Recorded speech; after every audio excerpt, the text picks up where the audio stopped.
Assalamualaikum warahmatullahi wabarakatuh. Perkenalkan, nama saya Hirunisa Putri Lestari dengan NIM 2200302057 dari kelas 3A1. Di kesempatan kali ini saya akan membacakan buku kerja 10 dan 11.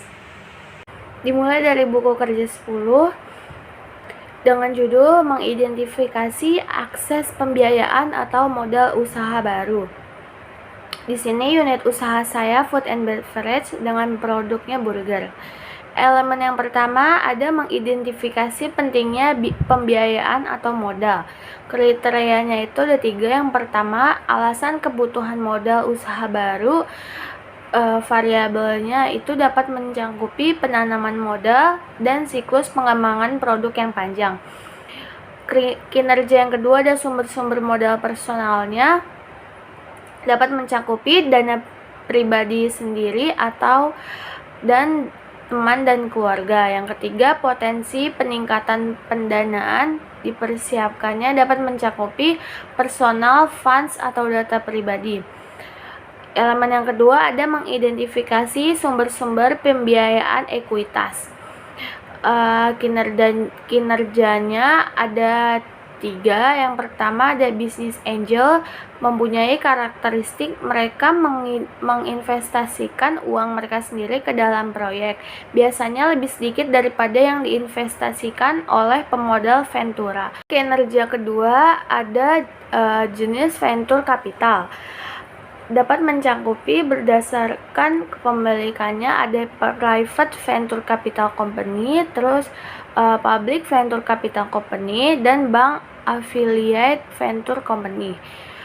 Kriteria yang kedua ada initial public offering, memberikan manfaat untuk mengatasi kendala pinjaman.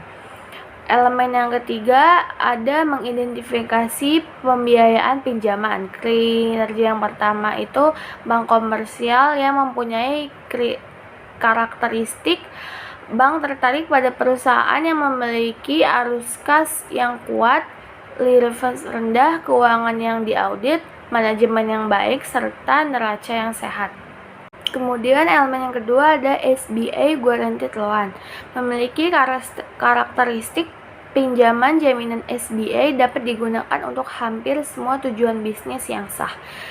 Dan kinerja yang ketiga itu ada sumber-sumber pinjaman lain, dapat mencakupi teman dan keluarga. Elemen yang keempat yaitu mengidentifikasi sumber-sumber kreatif pembiayaan dan modal.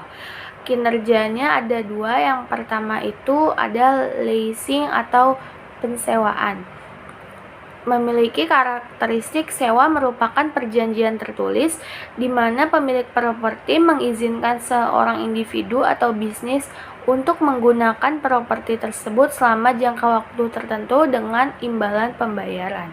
Kemudian elemen yang terakhir SBIR atau Small Business Innovation Research, dan STTR yaitu Small Business Technology Transfer Grant Programs, dapat memiliki karakteristiknya. Program SBIR adalah program hibah kompetitif untuk usaha kecil di tahap awal dan proyek pembangunan. Kemudian ada buku kerja yang 11 dengan judul mengidentifikasi dan mengevaluasi peluang pemasaran. Unit usaha saya masih food and beverage dengan produk atau jasanya burger. Langkah yang pertama mengidentifikasi peluang pemasaran. Ada 3 kinerja kriterianya. Yang pertama menginformasi tentang kebutuhan pasar dan jenis pemasaran. Hasil rekamannya dapat mencakupi informasi pasar yang komparatif, apakah kita mampu memproduksi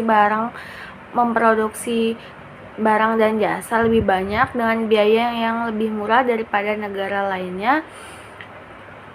Kemudian tren dan perkembangan pasar baru dan berkembang, dan profitabilitasnya.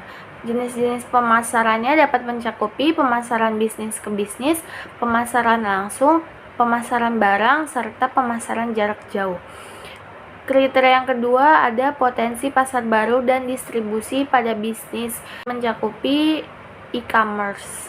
Kemudian kriteria yang ketiga ada pendekatan kewirausahaan, inovatif, dan ide-ide kreatif. Dapat mencakupi functional approach atau penjualan, pemberian, pengangkutan, penyimpanan, pembelanjaan, penanggungan risiko, standarisasi, serta pengumpulan informasi pasar. Kemudian langkah yang kedua, menginvestigasi peluang pasar. Yang pertama, ada peluang pemasaran.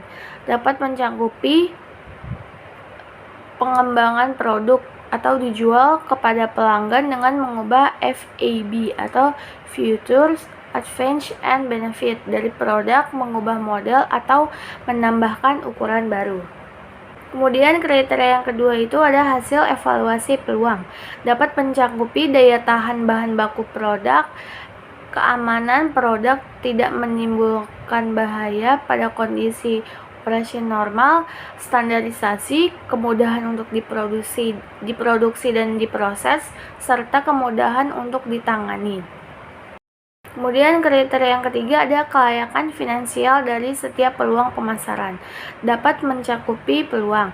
Kemudian kriteria yang keempat ada kemungkinan strategi pesaing potensial. Dapat mencakupi pemotongan harga, periklanan ekstensif.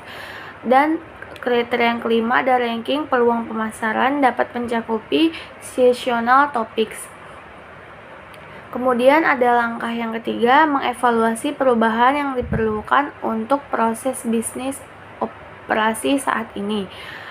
Kinerja yang pertama ada perubahan yang diperlukan, yaitu perencanaan proyek pemasaran, infrastruktur teknologi pemasaran, serta data pemasaran dan analisis. Langkah kriteria yang kedua ada perubahan organisasi.